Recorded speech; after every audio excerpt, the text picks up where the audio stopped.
मैं CEO Waqf board of Punjab Abdul Latif Thind ji से अनुरोध करता हूँ कि वो तशरीफ़ लाए मंच पर और 2 शब्द अपना रखें। स्टेज ते शोभत बहुत ही सत्कारयोग मेहमान ते मुअज़्ज़ज़ हाज़रीन, मेरे तो पहला जो वक्ता बोल रहे सी वो पंजाब नूं दरपेश चिट्टे दी प्रॉब्लम के उत्ते काफ़ी जज्बाती होकर बोल रहे थे।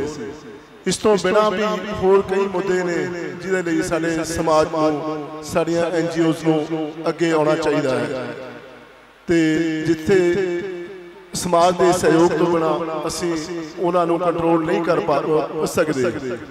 मैं महसूस करदा कि साडे जिवें हुण सिंह लुधियाना शहर की गल करिए, संघनी आबादी वाला शहर है पंजाब इंडिया के काफ़ी बड़े शहरों च एक है।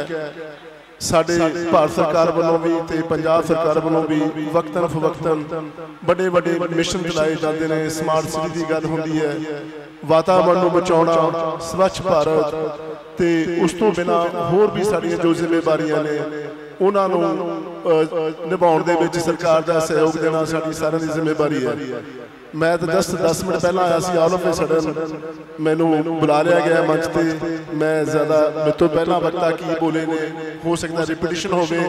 इको बेनती करांगा कि साडी भारत के नागरिक होने के नाते सारियां दी जिम्मेवारी बनती है कि असीं इहनूं हर पक्षों अगे ले जाण लई अपना बनदा योगदान पाईए, तां जो साडे मुल्क का नाम भी वर्ल्ड के 94वें मुल्कां दे विच हो सके। बहुत सारे अजिहे फील्ड ने जिथे असी नंबर 1 हाँ। अज तो 10-12 साल पहला, शायद इस तो भी ज़्यादा समा होया है, मलेरकोटले एक बड़े Sirmaur school they which governor Haryana के उदों दे डॉक्टर AR किदवाई साहब आए सी।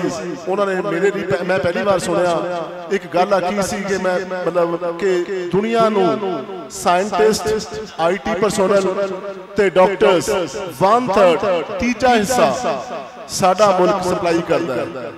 तो जब कि असीं इन्हां सहूलतां दे विच हले अपने मुल्क दे विच जे डॉक्टरी सहूलतां की गल करिए काफ़ी पिछे हाँ। बड़े माण की गल है कि साडे मुल्क के विज्ञानी डॉक्टर्स, IT परसोनल जाके दुनिया के साडे मुल्क का नाम रोशन करते हैं।